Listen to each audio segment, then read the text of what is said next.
سلام علیکم دوستان، پدران، مادران، برادران، خواهران، محبوسان، مهاجران، مظلومین و مبارزای وطن ما تاجیکستانی که چند ساعت اخیر نامش گرفته میشه در طرف برخی هموطنانمون در رسانه‌ها به نام تاجیکستان و اینم ربط داده میشه به اون قوای برقی تقریبا در تمام گوشه تاجیکستان خاموش شدگی بود و انشالله فکر میکنم که مردم ما در روحیه خوبن. این بار اول نیست، این چیزی نیست که اونو را روحیهشون بافتونه.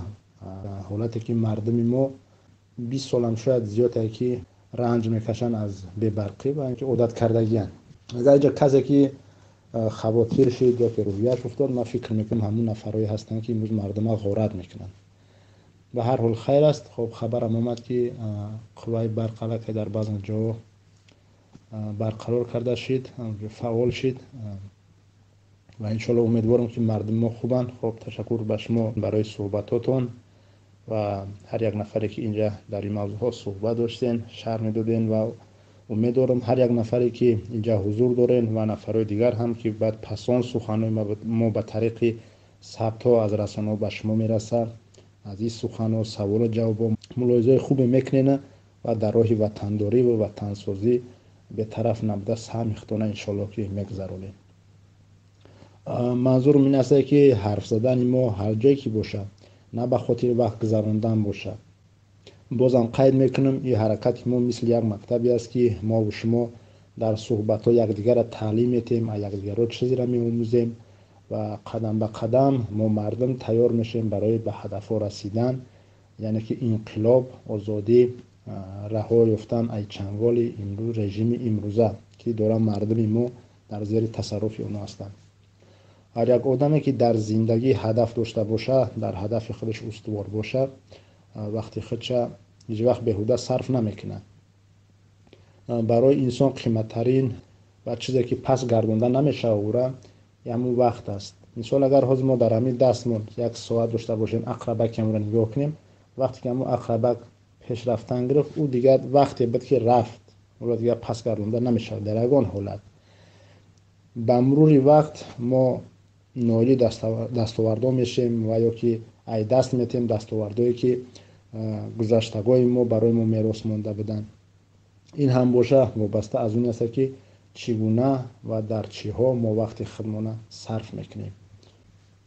ببینید اگر در یک شبانه روز ما 24 ساعت وقت داشته باشیم، 24 ساعت خودمون یعنی که ما در چی صرف میکنیم، با کیا ما صرف میکنیم.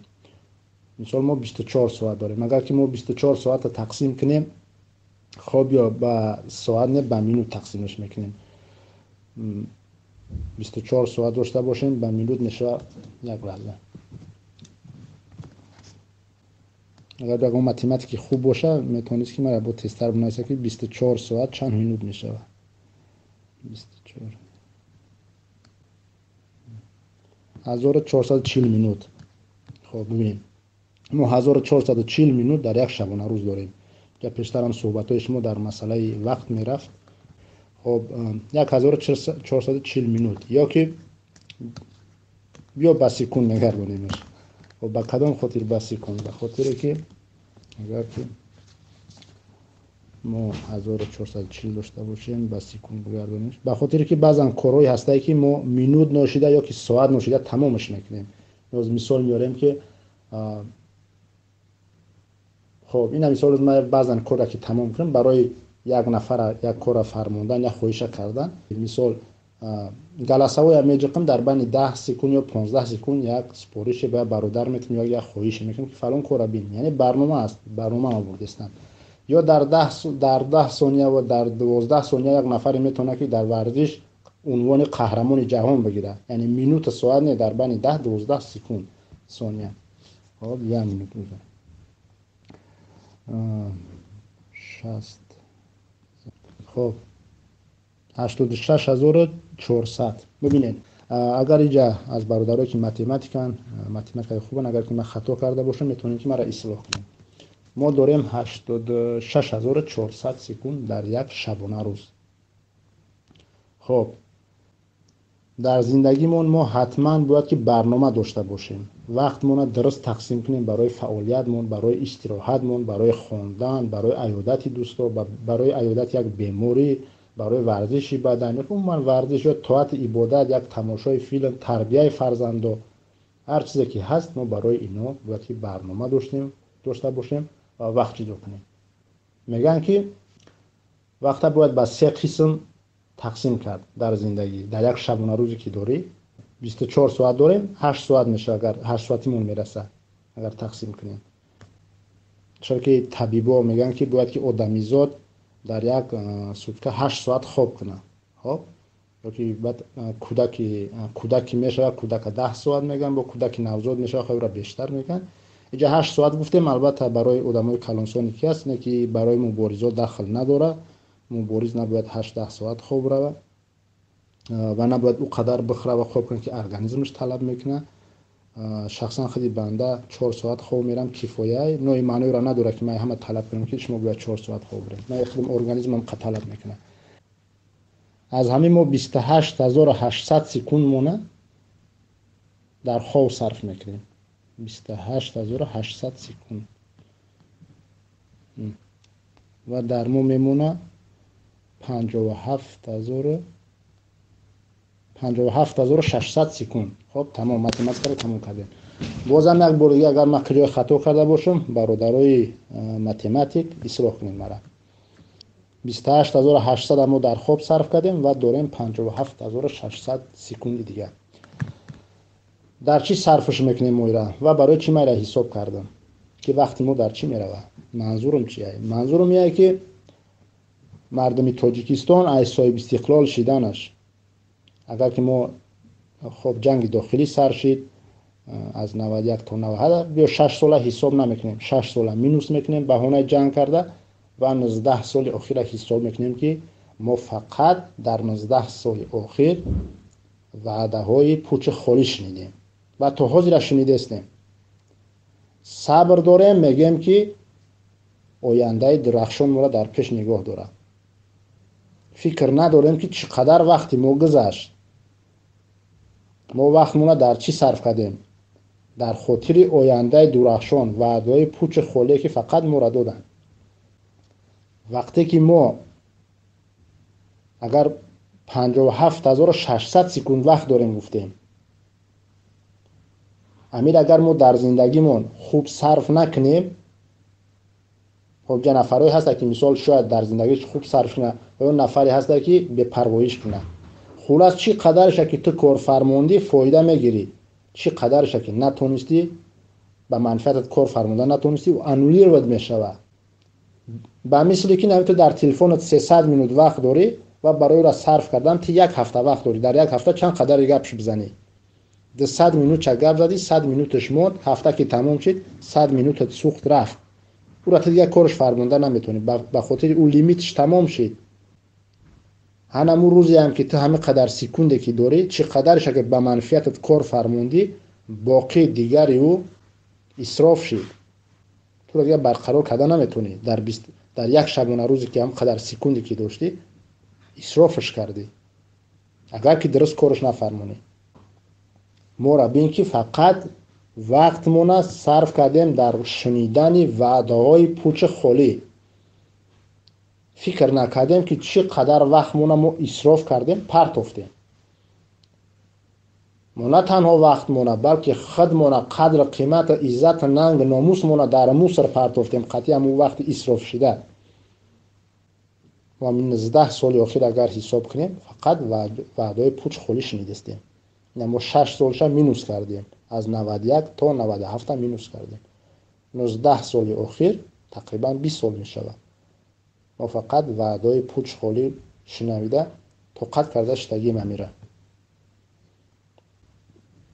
در 19 سال یک پکلین تولد شد، مکتب میانه را تمام کرد و امروز اون نفر یک دانشجو و یک مهاجری است که 19 ساله عمر داره. و یا تعداد دیگرش هست که از سیاست نادرست رژیم امروزه از حساب نرسیدن غذا بود یا که بی‌برقی یا که مهاجرت بود بر محل دنیا را پذیرفت گفت را زیر خاک. در روز پیش جوان 17 ساله را دیدن که در پیتر به قتل رسوندن. یا جوان دیگری که مخلص کدام حافظ گفتنش مرده چندین هفته در مرگ خواب رفت صاحب پیدا نکرد. بالاخره یک نفر به نام مخلص فلانی گفته بردن گورش کردن. علم حیران که در سر گورش چی می نوشته باشند مخلص فلانی. یک جوان در داخل تاجیکستان بگذره قضا کنه و صاحب پیدا نکنه. اینا جوانایی بودن که 19 سال پیش تولد شدن و شما والدین به امید آینده درخشان وقتان درست صرف نکردین برای بهبودی زندگی خودتان و برای بهبودی فرزنداتون.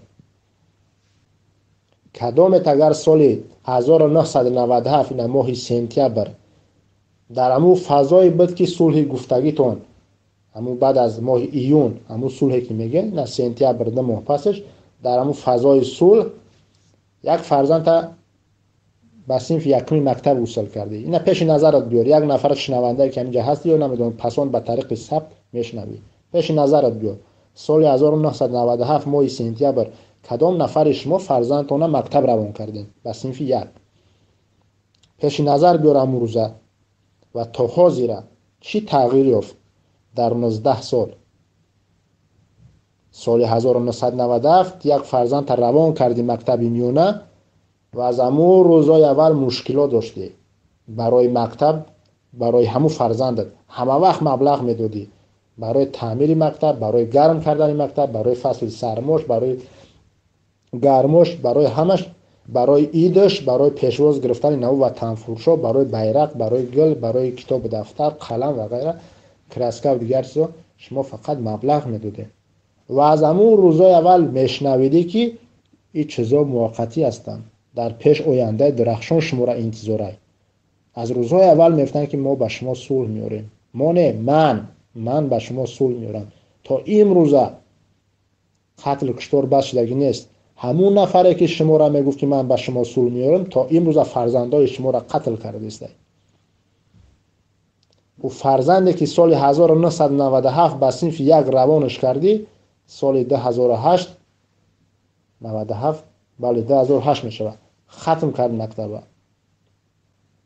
سال 2008 اگر تی یک فرزند دیگر تبو به صنف یک روان کردی امروز و فرزند دیگه در صنف 9 میخونه نه که اما حال تا حاضر در سرش است و در سر تو هم در سر فرزندت در سر همون حالی که داشتین همون حالی که تو یک پدری که 19 سال پیش یا مادری که 19 سال پیش فرزند یکم تا روان کرده بودی به مکتب همون حالتون تا حاضر است. ما تا 2 میلیون طلبه مکتب میونه داریم 2 میلیون. اگر ماهش یک سامانی بتن ماهانه 2 میلیون سامانی به نامی دولت به نامی مفتخران شما میتین. اگر یک سامانی بتن در یک ماه شما 2 میلیون سامانی میتین. ماهانه 2 میلیون در یک سال دانش یا سال دانش 9 ماه باشه 9 کرده 18 میلیون سامانی. دقت کنین اگر یک سامانی بتین ما یک سامانی حساب داریم. حالا که خوب میدونین که در یگان وزارت تاجیکستان در یگان گوشه و منطقه با یگان تعداد با یک سامان کسی به شما گپ نمیزنه و کارتون تمام نمیکنه. یک سامانی در 9 ماه دانش 18 میلیون 10 سامانی 180 میلیون. شما حتی خودتون مبلغ گذاری میکنین حیات فرزنداتون رو میسوزونین آینده اونو رو میسوزونین. چقدر ظلم بالای شما چقدر فرزندای شما را ایرامکه انسانی میبرورن. شما خوب میدونید که فرزندا امروز از تربیت دور رفتیستن. ای فرزندای شما منقور تیار دارن. شما انتظار چیه؟ به دست خودتون مبلغ گذاری میکنین تا آینده فرزندتون خراب باشه. یا دانشمند گفت که بگو که امروز جوانای کشور در چی فضا قرار دارن با چی کارا مشغولن من برای ترا میگم که پکلین آینده چه خیلی میآید و اونا کی میشون. امروز خوب میدونین که جوانای ما با چی کارا مشغولن. پدر دورن پدری که باید کنترل کنه دوره. شاید امروز نفر پیدا شه بگه که من در پهلوی فرزندم هستم. ببینین اگر در یک کوچه 10 تا oila باشه، از امو 5 نفرش در مهاجرت باشه، فرزندش کنترل نکنه، همون 5 نفری که از تربیت دوره به 5 نفر پدردار دیگه میرسونه، اخلاق خودش به اون میرسونه. امروز یک نوار کوتاه را دیدگی بودم در فیسبوک بود، یوتیوب بود، در کدام رسانه، یک خیلی کوتاه بود، نوچی خوب داشت. یک بچه خورد پدرش میپرسه که ساعت کاری چند سومه؟ میگه که 500 سوم. یادم کپیلکای جمع کردگیش میبره 500 سومش میده، میگه این پگه بر وقتتر بیار که یک ساعت وقت دادم صرف کنم. میگه مثلا نمیبینمت بسیاری. امروز فرزندای شما باید شما را چه قدری سوم بدن که شما قطعی فرزنداتون بشینید. امروز فرزندای شما یک تعدادش پاره داده استند در دانشگاه، تعداد دیگرش در مارشروفکوان برای رقص بازی و مدای خونی تیاری دیده استند پیش یک وطن فروشته، تعداد دیگرش در مهاجرت کاری غلامی. و کودکای دیگر هم از پس اینا رفتن میگیرن. شاید همون دانشمند گفت که تو امروز مرا بگو که جوانات در کدام فضا هستن، فردا نسل آینده هم از قفای اینا میروند. ما انتظاری کدام وعده هستیم امروز؟ با ای ظالم میشود که انتظاری رحم شفقت باشه؟ یک نفری که در کشتن، در قتل کردن، در ظلم عادت کرده گیه، به مثل یک مریض شده برای اونو را. نقل یک دوست به یادم اومد، میگه خب یک پرنده‌ای خورد است، من فراموش کردم، در بین شاخه‌های هم درخت تیز حرکت میکنن، تیز پریدن میگیرن طرف یک چیو کرده، چرس کرده میپرن، نامش فراموش کردم. اما یک نقل آورد، میگه از همون پرنده پرسیدن که چی میکنی، برای چی قبل بین شاخات تیز پرواز میکنی، چی قبل بیقراری؟ میگه وقتی که طرف لونم رفتم همجا یک مار بود، من مار خواهش کردم که فرزندو من نرس. مرا گفت که قطعی من شرطنامه بست، گفت که تو برای مرا یک چوب بیار که نه راست باشه و نه کج. ببینید یک چوب بیار که نه راست باشه نه کج، من فرزندو تا نمیخرم. این پرنده در بین همون چوب به قرار پریده است، چوب کوفته است، یک چوب که نه راست باشه نه کج، که فرزندو من نخره. شما امروز در حالت همون پرنده قرار دارین، رنگ همون پرنده این داگور کدگین، قطعی مار قطعی شما داگور کدگین. کلانترین خطاگی همی است، میگن که خطاگی های گذشتگی تا اصلاح نکنی. آدم کلانترین خطاگیش همیه که در آینده خطاگی میشود، در آینده انسان تا آخر عمرش خطاگی میکنه، نه که کلانترین خطاگی همین میشود که خطاگی گذشتگی تا اصلاح نکنی. در دوام 19 سال ندیده استین که ما تکراری داریم خطاگیامونه، نه اینکه اصلاح. در حالتی که میدونین زیر ظلمین، میدونین حق و حقوق خودتون میدونین، نه که دفاع نمیکنین. حالا که درک نمیکنین که این زندگی شما، کسی حق نداره شما را غلام خودش بسازه. شما آزاد تولد شدگیه، در گوش شما اذان خواندن، شما در گوش شما نام ظالم نخواندن. وقتی شما تولد شدین، از آن جمله جوان مردا، پدر شما قفس سینه زد، گفت که من صاحب فرزند شدم. گفت شما را نام مردانه دادگیان، شما را کسی نگفته که شما غلام باشین. درک کنین، در گوش شما اذان خواندن، نه اینکه نام ظالم خواندن. شما را نگفتن شما غلامین. در یک روز 5 وقت نماز میخونین، میگن یا که نعبد و یا که نستعین، میگن نه که در عمل چیکار میکنین. این زندگی شما، کسی حق نداره شما را غلام خود بسازه. میدونین که راه درست نیست، نه که اصلاح نمیشه. من منظورم بالای اون نفرای هسته که اصلاح نمیشون. میگه پای ما تعلق نداره به مبارزین، به اون نفرای که در وسطن. دشمن ما شناختیم، خب دشمن ما نفرای را میگیم که در وسطن، ظلم صبر کرده ایستادگی هستند. روز هر چیزی که تون میگه رژیم، امروز شما باید قبول کنید. یک فیلم کوتاه فارسیه، شاید تقریبا 3 دقیقه باشه، 5 دقیقه باشه، 2 جمع 2 برابر 5. معلم در دوسکه می نویسه که 2 جمع 2 برابر 5. اول 2 جمع 2 می نویسه، بعد همگان می پرسه میگه برابر 5 چند میشیده؟ همه میگن که 5. با می پرسه چند؟ میگه که 5. درست میگه 5. 5 می نویسه، یک نفر میخزه میگه که 5 نمیشه 4 میشه. میگه من بعد گفتم که 5 میشه، значит 5 میشه. میگه من قبول ندارم 4 میشه، نمیگه 5 میشه.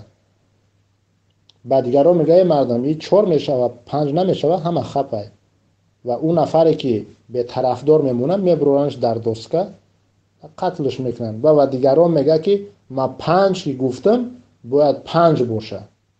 حالا که نادرسته، یعنی که زندگی شما را رژیم امروزه به مثل همین 2 کرده 5 2 کرده 4 میشه و 5 نه. شما میدونید که زندگی خیلی نه، زندگی روی دیگرش بهتر فلانه. نه شما را میگن که نه اینا میرم من میگم значит همین خیلی باید باشه. و شما امروز همه کس همین خیلی میگن 2 کرده 5. نمیگن که 2 کرده 4، شما میگن 2 کرده 5. اون چیزی که به سر شما امروز ظالما میگن. و با چشم سر میبینیم که سیاست امروزه، سیاست رژیم امروزه مردم وطن ما را به نیستی میبره. یکی به جای اون که ما مقاومت کنیم برعکس مبلغ گزارش میکنیم، مدای خونیش میکنیم. ما میدونیم که میبینیم روی راست ما را دروغ گفتستن، نه که خاموشی را اختیار کرده ایم. خاموشی شما باید، ما در صحبت‌های پیشتر میگفتیم که مردم درک کنید استقلالیت ای وحدت شما فرق کنید. امروز در گوش شما در آوردستن، شما را مکر کردستن، شما را حتی استقلالیت آورده عنوان به رحمان افتادستن. استقلالیتی که در اونجا امضای قدردین اصلانوف بود که نفری که واقعا دیگه نامش گرفته نمیشه و خودی همینا قتلش کردن. اگر اون نیک بود بد بود هر کسی که بود واقعا زیر استقلالیت تاجیکستان امضای او شخص بود. هر جایی که باشه باید نام او شخص او تاریخ ای کار تاریخی رو نمیشه که او را فراموش بسازی. ما شما دائما میگفتیم که مردم شما باید وحدت و استقلالیت فرق کنید. شما را هر چند میگفتیم که همین وحدت دروغی که بر رحمانوف میموننش خب بگذار باشه، راست بود دروغ بود، اونجا امضای رحمانوف و امضای شادروان عبدالله نوری بود. نه همین خیلم استقلالیت ما را نمیشه که امضایی که نفر دیگه موندگی و نام رحمانوف در او شب روز عموما نبود.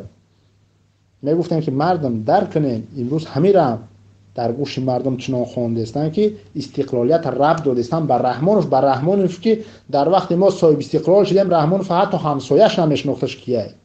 دیروز اعلانش کردن خود استقلالیت به نفر دادن که زیدی صاحب استقلال بدن ما بودن. نفری که بعد از صاحب استقلال شدن ما اومد عنوان گرفت گویا که همین نفر به ما استقلالیت آوردگیه. یک مسخره بازی، شما را مسخره بازی تون دارن مردم، شما را واقعا مسخره بازی تون دارن. خاموشی که ما اختیار کردیم این به مسئولیتی بدن ما را نشان میده. خاموشی ما همی است که ما میگیم بگذار نابود بشود دین ما، فرهنگ ما، قدر ما، عزت ما، ننگ ما، ناموس ما، بگذار برو میگیم. همین معنی را میده. دیگه چیزی نه. فقط وعده گوش میکنیم میشنیم. اساس این هم یک بهانه. میگیم حال خوب میشه، نه که ما میدونیم که به راه خوب نمیشه. ما میدونیم دروغ گفتستن مرالکه ما درک کردیم. آدم یک روز دروغ میگه، 2 روز دروغ میگه، 3 روز دروغ میگه. شما حالا که نفرای در عقل سالمین و بلاغت رسیدگین، شما خوب میدونید که شما را دروغ تون میگن. اینا شما خوب فهمیدگی، نه که یک بهانه میارین و حال خوب میشه. خوب نمیشه. اینم بدتر میشه. شما 10 سال پیش میگفتین که نه، میگفتین من یک کس بخواد دین مرا گپ زنه، یک کس بخواد میگفتی در خونه ما بیا، یک کس دست طرف روی مال زنی ما یا که دختر ما دراز کنه، هم خیلی میگفتین. 10-15 سال پیش استویکای شما دیگه خیلی بود، قامت شما دیگه خیلی بود. امروز برای چی نمیگین که بیا در خونه ما؟ برای چی امروز نمیگین کار بگیره در لباس دختر ما؟ حتی وقتی که برآمد میشه میگه که امسال ذخیره بکنین که خشک سالی میه یا قیمتی میه اون چیز میه. ما میدونیم همتون هر یک کدام در خونه میخوامید باید دوی بعد چند میکنی، میگوی با همو گپاش. برای که شما 24 سال شید 25 سال شید صاحب استقلال خطون اخراندستین. یا تعداد غلامی داره یا تعداد دیگه همون درمایه چتگی میخریم، رقص بازی میکنیم، تعداد دیگری میرن کار میکنن مالی آبروی ما در زمین میرسه، آبروی وطن در زمین میزنه، هر چیزی میشه کارهای پس در دست میزنیم، این تعداد دیگر را سیر میکنیم، رقص بازی تولک دایره در داخل وطن نعره میزنیم، میگیم که ما فرهنگ ملیمون را دست نمیتیم. فرهنگ ملی ما همین خیلی بود، لباس های ما همین خیلی بود، یگام تا مادر مامد همین خیلی سر لباس میپوشید. همین ظالمایی که شما را امروز مجبور میسازن همونا را مادراشون همین بود سر لباسشون. ناموس ما کجا شید؟ کجا رفتید ما؟ شما ببینید که صبر ظلم شما را تا به کجا را رسون. ببینید وقتونه در چی صرف کردنیم، به چی حال رسیدیم. به مسئولیتی ما بود که امروز میراث بزرگامون را دستمون دادیم. منطقه‌ای که ما زندگی میکردیم از تمام دنیا میرفتن، از اونجا علم میگرفتن. امروز با ما همون کمپیر باکیره واری، همون کمپیری که میگه ما یه وقت باکیره بدم، ما امروز فقط همین گپ داریم. ما خیام داشتیم، ما جامی داشتیم، ما فردوسی داشتیم، ما رودکی داشتیم، عینی داشتیم، دیگر رو داشتیم. برای چی ما نمیگیم که ما داریم؟ چرا ما فقط میگیم داشتیم؟ بزرگای ما برای ما همین را میراث موندگی بدن. ما را همین خیلی پند نصیحت کردن که ما هم خیلی مدعی خان باشیم، همین خیلی وقت ما را فقط در سفسطگویی صرف کنیم، بریم در پیش یک ظالم بجنبونیم، یا که بریم غلام بشیم، سرخم زندگی بریم.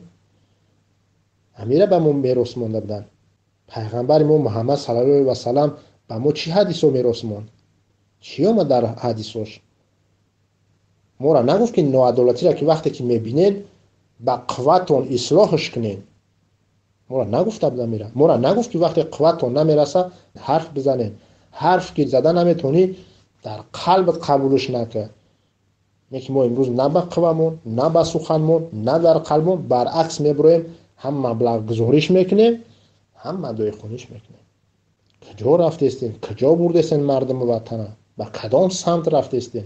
درک کنین، تحلیل کنین. وقتی شب سطح در بالیش میمونی فکر کنین که روزتونه، وقتونه، همون 57600 سکونده که گفتین در چی صرفش کردین؟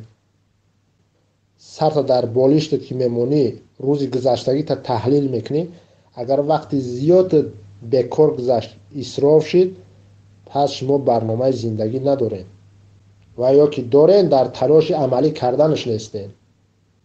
اگر چی قدر وقتونه که اسراف میکنین، یک وقتونه تو قدر مصر نه، بلکه قدر قیمتونه، عزتونه، کلان همه را در مصر میپرتوین. ما میگیم که وقت همه چیز معلوم میکنه. امروز وقت معلوم کرد ما کی بدیم کشیدیم، در کدام حالت قرار داریم. امروز وقت معلومش کرد. وقتونه بیهوده صرف نکنین. آینده فرزنداتونه، آینده مردم وطن نسوزونین. باید درک کنین مسئولیتیتونه. فراموش نکنین که وقت قیمت‌ترین نعمته. به قدرش برسین. تشکر با دقتون. و موضوع امروزه ما بود در اطراف وقت، یعنی که وقتمون ما در چی صرف میکنیم، چگونه صرف میکنیم، منفیتش چی است، ضررش در چی است، کی بدیم، به کجا رسیدیم. و امروز هم باز هم در اطراف این که صحبت داشتیم، در آخرم از شما همین را با خواهش میکنیم که وقت خودتون بیهوده صرف نکنین. السلام علیکم و رحمت الله و برکاته.